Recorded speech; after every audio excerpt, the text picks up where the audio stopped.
महाराष्ट्राचा रॉकस्टार घेऊन आला आहे जर्नी ऑफ अ रॉकस्टार अर्थात एक तारा अवधूत. ही जर्नी खूप विशेष आहे, खूप महत्त्वाची आहे आणि खूप डिफरंट आहे. या जर्नीविषयी नमस्कार. IBN लोकमत माझं आवडतं चॅनल. एकतारा ही माझी ड्रीम फिल्म म्हणता येईल, कारण झेंडा मोरया भटिंडामधनं मी शिकत होतो की चित्रपट कसे बनवायचे. ते कशासाठी शिकत होतो असं जर का विचारलं तर तोपर्यंत संगीतकार म्हणून मी जे करायचो आणि त्याला दुसरा एक दिग्दर्शक त्याचं व्हिज्युअल्स त्याचे मिळायचे, ते कदाचित खूप चांगले असतील किंवा होतेच असं मी म्हणेन, परंतु तरी स्वतःचे नव्हते. आज संपूर्ण जेवण झाल्यानंतर एक छान डेझर्ट मिळावं, तसं अख्खं संगीत सुचल्यानंतर त्याची निर्मिती झाल्यानंतर त्याचं चित्रीकरणही आपल्यालाच करायला मिळावं. सो एक कम्प्लिशन वाटतं, एक्सप्रेशन्स म्हणजे आपण पूर्णतः एक्सप्रेस झालो असा आनंद होतो. खरोखरच जीव ओतलेला असतो आणि ते जाणवत राहतं. आणि अर्थात दुसरा जीव ओतलेला आहे तो म्हणजे संतोषनी.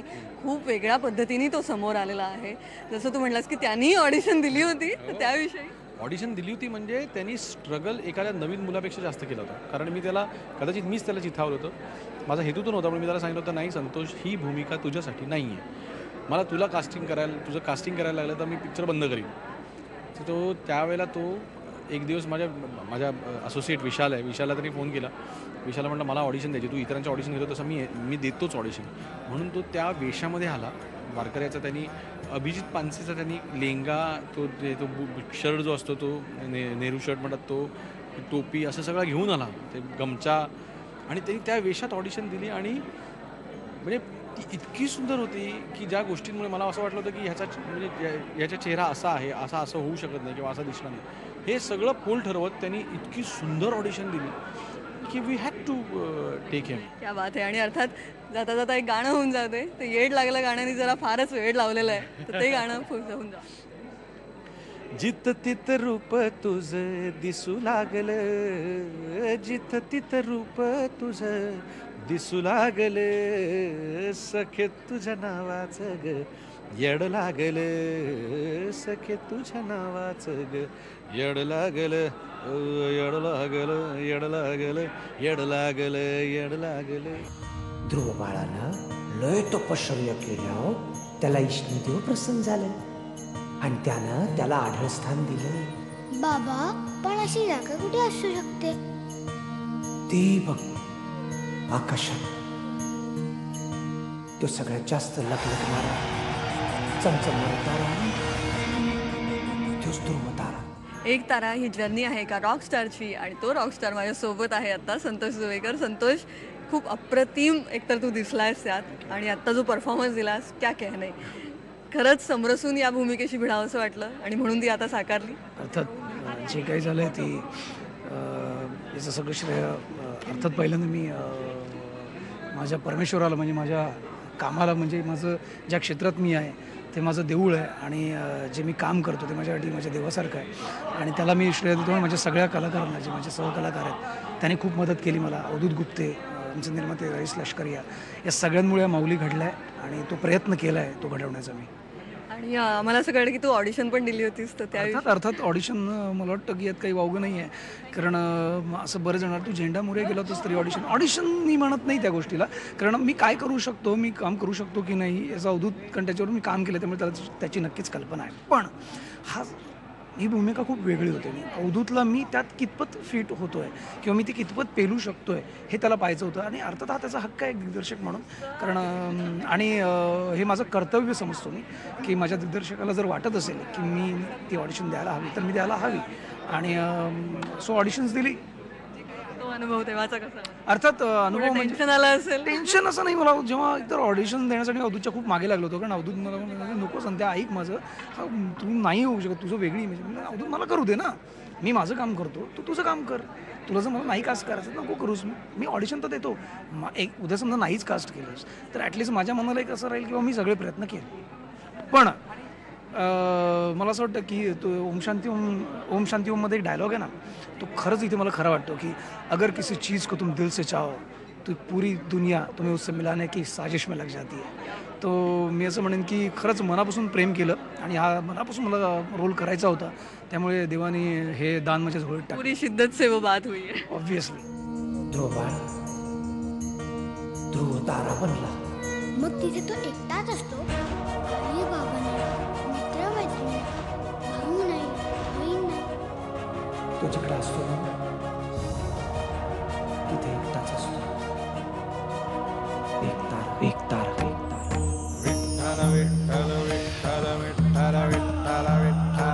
तारा, एक तारा. तुझी भूमिका वेगळी आहे, विशेष आहे, त्या भूमिकेबद्दल. हे बघ, चित्रपटाचं नाव आहे एक तारा. तारा संतोष आहे. जो एक आहे की नाही तो मी आहे. पण तो एकमेव अद्वितीय आहे. अगदीच खूप सपोर्टिव्ह कॅरेक्टर आहे माझं. आणि ऊर्जा नावाचा रोल करते मी फिल्ममध्ये. संतोष त्याचं नाव आधी माऊली दाखवलेलं आहे. तर माऊली हा जेव्हा माऊली असतो तेव्हा त्याला त्याचं टॅलेंट शोधून काढणं, एका ऑडिशनमध्ये मी त्याला बघते, त्याचं टॅलेंट शोधून काढते आणि त्याला पुढे कशी ग्रो करते. आणि त्या ग्रो करता करता माझं त्याच्याशी एक खूप छान रिलेशन होतं. पण सिन्स ती फॉरेनमध्ये वाढलेली आहे किंवा त्या मेंटॅलिटीची आहे, ती कुठल्याही गोष्टींमध्ये अडकून पडणारी नाही आहे, असं एक कॅरेक्टर आहे. आउट अँड आउट पहिल्यांदाच काय म्हणूया आपण गैरनंतर आय गेस आत्ताच मी ग्लॅमरस रोलमध्ये लोकांना दिसणार आहे. त्यामुळे ते तू जरा जास्त एन्जॉय केलंस का? मी खूप मजा घेतली, कारण खूप सोशल सब्जेक्ट झाले, खूप तेजस्वी साधी साधी दिसली, पण आता ती जशी आहे तशी बघायला मिळणार आहे. सो आणि ही टीम खूप सॉलिड आहे. अवधूत गुप्तेंचं दिग्दर्शन, संतोष जुवेकर समोर आहे. ही टीममध्ये एक एनर्जी असते आणि ते शूटिंग करतानाही ते जाणवत राहतं सगळीकडे. तर तेव्हा या टीमसोबतचा हा अनुभव कसा? मस्त, खूप मजा आली. संतोषबरोबर तर मी खूप कल्ला केला आहे, कारण तो आम्हाला दोघांनाही एकमेकांबरोबर काम करायची खूप इच्छा होती खूप वर्षांपासून. मग आम्ही कुठल्याही कार्यक्रमाला भेटलो तरी अरे यार तेरे साथ काम करणं आहे असं व्हायचं. आणि या चित्रपटाच्या निमित्ताने आम्ही एकत्र आलो आणि आमचे खूप छान सीन्स नंतर तर फारच सीन्स खूप छान घडत गेले फिल्मचे. याचं श्रेय जातं अवधूत गुप्तेला. तुझं आवडतं गाणं कुठलं होतं? अगं हे म्हणजे ॲब्सल्यूट एका आईला तुझं कुठलं सगळ्यात लेकरू आवडतं आहे असं विचारल्यासारखं आहे. पण मी खरंच सांगते, एकूण एक गाणी अप्रतिम आहेत. कारण ह्याच्यामध्ये गझल आहे, याच्यामध्ये अभंग आहे, याच्यामध्ये रॉक म्युझिक आहे, याच्यामध्ये पॉप आहे, याच्यामध्ये खूप वेगवेगळ्या पद्धतीचं म्युझिक आहे. त्यामुळे कुठलं चूज करायचं.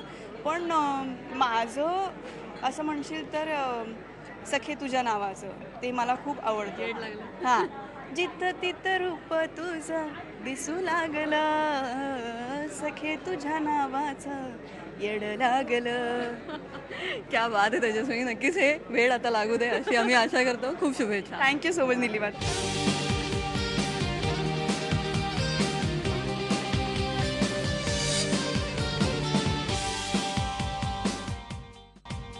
विठ्ठल माऊली आणि ज्ञानेश्वर यांचं खूप जवळचं नातं आहे. एक ताराच्या निमित्तानं सुद्धा हे नातं पुन्हा उलगडणार आहे.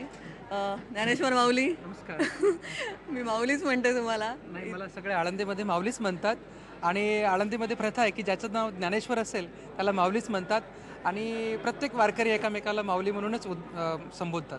आणि आता एक तारा ही भेट तुम्ही घेऊन येताय. एक अतिशय गोड आर्त गाणं आहे. या गाण्याविषयी नक्कीच मी अवधूतजींचा फार आभारी आहे. कारण झेंड्यामध्ये मला पहिली संधी त्यांनी दिलेली आहे.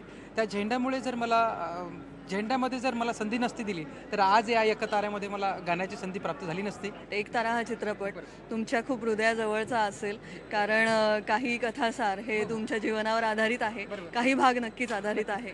तर त्यामुळे तेव्हा हा चित्रपट पाहताना ते सगळे प्रसंग आठवले. त्यांनी ज्या गोष्टी वेचल्या माझ्या जीवनातल्या तर त्या मी स्वतः आजमावल्या. अशा की आम्हाला 100 रुपये 2 महिने पाहायला मिळत नव्हते, 3 महिने पाहायला मिळत नव्हते. आता खाल्लं तरी उद्या सकाळी काय खायचं असा प्रश्न पडायचा. आणि राहायला घर नसायचं, त्यामुळे बिगारी काम करायचं किंवा अजून कंपनीमध्ये कुठेतरी कामाला जायचं. काम देत नव्हतं, रूम आम्हाला मिळत नव्हती. ह्या सगळ्या गोष्टी अवधूतजींनी कशा काय वेचल्या आणि त्यांच्या मनामध्ये काय भावना निर्माण झाली. मला असं वाटतं पांडुरंगाने किंवा आमच्या माऊलींनीच त्यांच्या मनामध्ये ही सद्बुद्धी प्राप्त करून दिलेली असेल. तर खूप ग्रेट अवधूतजी. माझ्या जीवनातल्या अशा अचूक काही गोष्टी निवडल्यात आणि या एक तारा या चित्रपटाच्या द्वारे ते महाराष्ट्रातल्या प्रेक्षकांसमोर ते आणतायत, याचा मला खूप सार्थ अभिमान आहे. जसं आता आम्ही चित्रपटाची एक झलक पाहिली तेव्हा ते तुमचं गाणं आहे की देवा तुझ्या नावानं येड लागलं. खरंच एक अशीच भावावस्था तुमची होते का जेव्हा तुम्ही गाता? गाणं म्हणाला तर मी लावणारच आहे नंतर, पण मला त्या अवस्थेबद्दल जाणून घ्यायचं आहे. आम्ही खरं सांगू का, आम्ही प्रोफेशनल सिंगर किंवा असे गायक म्हणून मिरवतच नाही. आम्ही दिवस निघाला की आमच्या घरामध्ये परमार्थ चालू होतो. तो म्हणजे असा की भगवंताचे गुणगान, भगवंताचं भजन हेच आमच्या घरी सुरू असतं. जसं दिनरजनी हाची धंदा गोविंदाचे पवाळे, तसंच आमच्या घरामध्ये गाणं, नामस्मरण, भजन ह्या सगळ्या गोष्टी होत राहतात. आणि अवधूतजींनी तेच मला तेच समोर आणलेलं आहे, तो जीवनाचाच भाग समोर आलेला आहे. अर्थात आता जाता जाता त्या गाण्याची झलक होऊन नक्कीच. जित तित रूप तुझे दिसू लागले, जित तित रूप तुझे दिसू लागले, देवा तुझ्या नावाचर याड लागले, देवा तुझ्या नावाचर याड लागलं. हा, थँक्यू, धन्यवाद. क्या बात आहे. खूप छान वाटलं खरंच. असे कान पण असे तल्लीन झाले होते हे सगळं ऐकताना. एक ताराचं यश असंच काही सांगावंसं वाटतं? एक ताराचं यश असं मला म्हणायचं की मागं अवधूतजींच्याच चित्रपटामुळे मला झेंड्यामुळे बरेच पारितोषिकं मिळाले, पुरस्कार मिळालेत. हा आमच्या माऊलींचा, आमच्या वारकरी संप्रदायाचा, आईवडिलांचा, गुरुजनांचा, आमच्या अवधूत गुप्तेंचाच वाटा आहे यामध्ये. मी केवळ त्यांचा आदेश करावा, त्यांनी आज्ञा करावी, आपण एक सर्वसामान्य म्हणून काम करावं. आणि अवधूतजींनी मला असंच उत्तरोत्तर प्रगतीसाठी मला संधी देत राहावी आणि त्यांच्या संधीचं मी नक्की सोनं करेल. आणि जे काही मला यावर्षी जसं मला मागच्या वर्षी 2014मध्ये बरेचसे पुरस्कार मिळालेत, अशी अपेक्षा आहे की याही वर्षी आमच्या वारकरी संप्रदायाला, आमच्या आळंदीला, अवधूत गुप्तेंच्या चित्रपटाला, एकताराच्या चित्रपटाला उत्कृष्ट संगीतकार, उत्कृष्ट पार्श्वगायक, उत्कृष्ट चित्रपट असे पुरस्कार मिळत राहो, हीच या 2015मध्ये माऊलींच्या चरणी प्रार्थना करतो आणि पांडुरंगाच्या चरणी प्रार्थना करतो. माऊली, एक रिक्वेस्ट करते. खूप तुम्ही समोर आहात तर पुन्हा पुन्हा झेंडाची आठवण येते, तर त्याच्याही 2 ओळी. जगण्याच्या वारीत मिळेना वाट, हो साचले मोहाचे धुके घनदाट, हो आपली मानसे आपलीच नाती तरी कळपाची, मेंढरास भीती विठ्ठला कोणता झेंडा घेऊ हाती, विठ्ठला कोणता झेंडा घे